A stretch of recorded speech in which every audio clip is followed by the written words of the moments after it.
Welcome friends, स्वागत है आपका डेमोक्रेसी की नेक्स्ट क्लास में। In last class we have talked about various forms of democracy. Now we shall talk about essential condition for the success of democracy. First is peace and system. देखिए, democracy कहाँ स्थापित हो सकती है और कहाँ वो बनी रह सकती है, उसके लिए सबसे पहली जो मुख्य परिस्थिति है वह है पीस एंड सिस्टम, शांति और व्यवस्था। यदि किसी देश में अशांति और अव्यवस्था होगी तो वहाँ की सरकार उन्हीं में लगी रहेगी उस अशांति और अव्यवस्था को खत्म करने में, तो वहाँ ये डेमोक्रेसी सक्सेस नहीं हो सकती। इसीलिए यदि किसी देश में लोकतंत्र की एस्टैब्लिशमेंट करना है या स्थापना करनी है तो उसके लिए सबसे जो इम्पोर्टेंट बात है वो है peace and system. Now we shall talk about second point, strong national economy. अब देखिए, नेशनल इकोनॉमी, अर्थव्यवस्था, यदि किसी देश की इकोनॉमी पुअर होगी या उस देश की अर्थव्यवस्था ढंग से नहीं चल रही होगी तो क्या वहाँ लोकतंत्र की स्थापना हो सकती है? नहीं हो सकती। क्यों?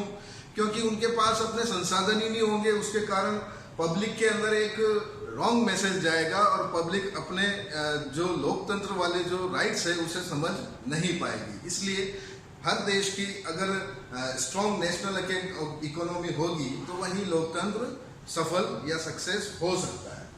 Next is establishment of economic equality. जब इकोनॉमिक इक्वलिटी की बात की जाती है, आर्थिक समानता की, और समाज के अंदर यदि वर्ग भेद है कि अमीर वर्ग और गरीब वर्ग, तो अमीर वर्ग हमेशा गरीब वर्ग का शोषण करेगा, एक्सप्लॉयटेशन करेगा। इस कारण संविधान में, कॉन्स्टिट्यूशन में कुछ ऐसा अरेंजमेंट होना चाहिए जिससे कि उस पर्टिकुलर कंट्री में या देश में इक्वल इकोनॉमी हो, आर्थिक समानता हो, लोगों को अपने रोजगार करने के अंदर कोई तरह की समस्या ना आए और एक दूसरे को सहयोग करके आगे बढ़े। Next is establishment of social justice. देखिए, सोशल जस्टिस, इसे सामाजिक न्याय। अब सामाजिक न्याय क्या? जैसे कि समाज में कई तरह के पार्शियलिटी होती है, भेदभाव होते हैं, कोई जाति के नाम पर, कोई वर्ण के नाम पर, वर्ग के नाम पर, लिंग, नस्ल, और इस तरह की इस पार्शियलिटी के कारण किसी भी देश का लोकतंत्र सफल नहीं हो सकता। तो इस तरह लोकतंत्र को सफल होने के लिए समाज में सामाजिक समानता या सोशल इक्वलिटी का होना अति आवश्यक है या वेरी इंपॉर्टेंट है। इसीलिए सोशल जस्टिस की एस्टैब्लिशमेंट हर समाज में होना चाहिए। Next is educated aware citizens. जब तक किसी देश के नागरिक शिक्षित नहीं होंगे, जागरूक नहीं होंगे, तब तक उस देश का लोकतंत्र सफल नहीं हो सकता। जब शिक्षित नागरिक अपने अधिकारों के प्रति, संविधान ने उन्हें क्या क्या सुविधाएं दी है, क्या क्या उनके अधिकार दिए हैं, उन अधिकारों के प्रति यदि वो अवेयर नहीं होंगे तो कैसे लोकतंत्र सफल हो पाएगा। इसीलिए लोकतंत्र की सफलता के लिए सबसे ज्यादा जो इम्पोर्टेंट थिंग है वो है educated and aware citizens. Now we shall talk about decentralisation of power and local self government. देखिए, शक्ति का विकेंद्रीकरण। जब शक्ति एक ही हाथ में होगी तो हो सकता है वो एक व्यक्ति उस शक्ति का दुरुपयोग करे।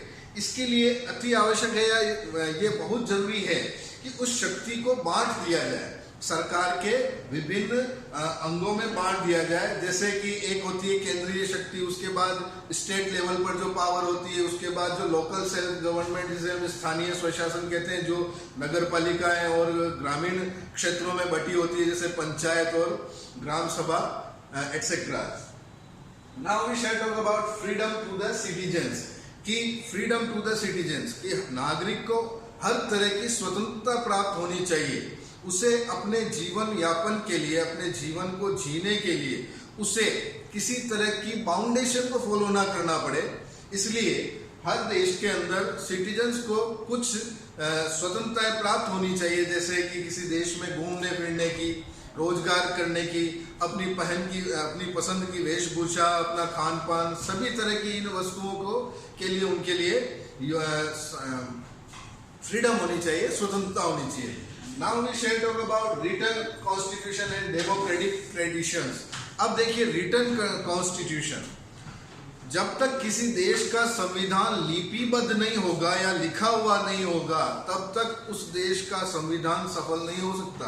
क्योंकि यदि मौखिक कॉन्स्टिट्यूशन होगा तो उसके अंदर क्या है कि वो अपनी परंपराओं को फॉलो करने में हो सकता है कि कुछ बातें भूल जाए। इसलिए प्रत्येक देश का जहां लोकतंत्र है वहां का जो संविधान है वो लिखा हुआ होना चाहिए, लिपिबद्ध होना चाहिए, रिटन होना चाहिए। ठीक है। उसके बाद हम बात करें इंडिपेंडेंट एंड पावरफुल जुडिशरी।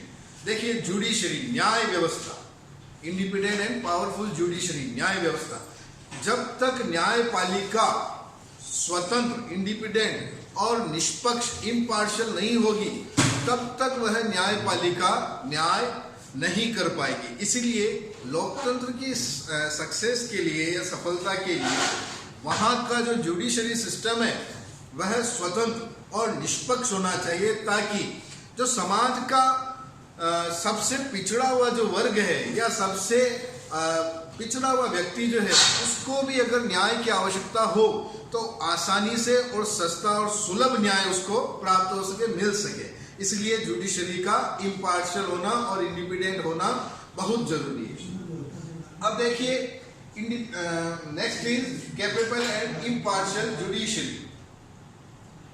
ठीक है। उसके बाद देखिए a healthy and well organised party system. देखिए पार्टी सिस्टम, राजनीतिक दलों का जो व्यवस्था है ये भी एक स्वस्थ व्यवस्था होनी चाहिए कि भाई जितने भी उस देश में राजनीतिक दल है वो एक दूसरे दल की छीटाकशी ना करे, एक दूसरे पर उनकी टांग ना खींचे, उनके कार्यों में यदि वह मदद ना कर सके तो हस्तक्षेप या इंटरफेयर करने की भी उन्हें कोई आवश्यकता नहीं है, कोई जरूरत नहीं है। इसलिए एक देश के लिए जितने भी उस देश में राजनीतिक दल हैं वो हमेशा एक सॉलिड और एक अच्छी व्यवस्था रख सके, इसकी व्यवस्था होनी चाहिए। फिर उसके बाद national schemes of public welfare. देखिए पब्लिक वेलफेयर की बात करें, सामाजिक कल्याण की बात करें, समाज का कल्याण ही एक लोकतंत्र की सफलता के लिए अति आवश्यक तत्व है या एक बिंदु है। जैसे कि हर व्यक्ति समान नहीं होता, समाज में कोई भी व्यक्ति समान नहीं होता।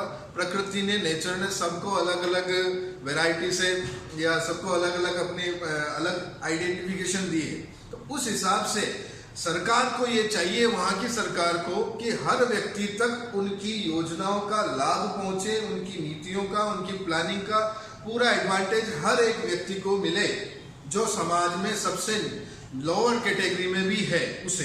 तो ये कुछ एसेंशियल कंडीशन है। अब लास्ट हम बात कर लेते हैं national consent on impartial issues. देखिए कुछ ऐसे भी मुद्दे होते हैं जिसके अंदर उस देश की मेजोरिटी और माइनॉरिटी, अब देखिए मेजोरिटी क्या होती है और माइनॉरिटी क्या होती है। देखिए मेजोरिटी और माइनॉरिटी ये अलग अलग तरीके से इनको नापा जाता है या देखा जाता है। जैसे मेजोरिटी कोई जाति के नाम से भी हो सकती है, धर्म के नाम से भी हो सकती है, भाषा के नाम से भी हो सकती है।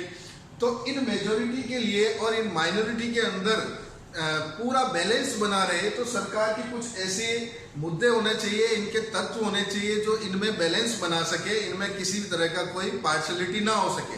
तो आज हमने ये डिस्कस किया कि कुछ एसेंशियल कंडीशंस होती है जो लोकतंत्र को सक्सेस करती है, सफल करती है। आई होप आप इस चीज को घर पर अच्छे से तैयार करेंगे। Now that's all for today. Thank you.